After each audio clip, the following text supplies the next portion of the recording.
Welcome to PowerPoint keyboard shortcut series, and this is the part 5 of this video. I've already posted part 1, 2, 3 and 4, and you can check it out in the description below. Now in this particular interface or this slide area, if I click on this note of this text box and use Ctrl+L on the keyboard, this aligns this text to the left side, and if I use Ctrl+U, this is going to underline all the text that we have in this text box. Ctrl+U is used to underline a selected text. If I click here and double click on this text, Ctrl+U, and that is going to underline this selected text. Now if I have a copied item in the clipboard, when I use Ctrl+V on the keyboard, this is going to paste this particular copied item. So you can see that I have this item here. Let's move to a new slide.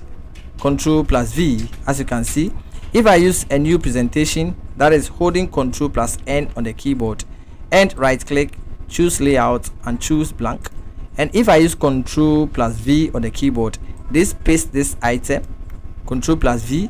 So Ctrl+V is used to paste a copied item in the clipboard of Microsoft PowerPoint. And when I move to the home tab in the clipboard task pane, this is the item that is available. You can right click and choose delete from this clipboard, and you're not going to see this item in the clipboard task pane. This is a new presentation. When I use Ctrl+W on the keyboard, this says want to save changes to this presentation, and this shortcut allows you to close the active presentation.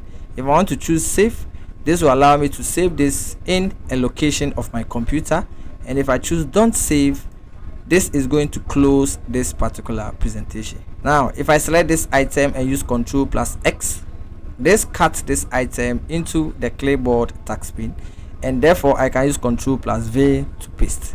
If I select this, Ctrl+X, this is going to cut this item. Ctrl+V, this is going to paste this item. Now if I use Ctrl+Y on the keyboard, this is going to redo the action. So I have this item here, Ctrl+Y, this is going to redo the action. So if I use Ctrl+Z, this is going to undo the action. As you can see, Ctrl+Y, redo, Ctrl+Z, undo. So these are the shortcuts in this particular video. Put them into practice and become a perfect keyboard shortcut or a keyboard shortcut fanatic whenever you get access to Microsoft PowerPoint.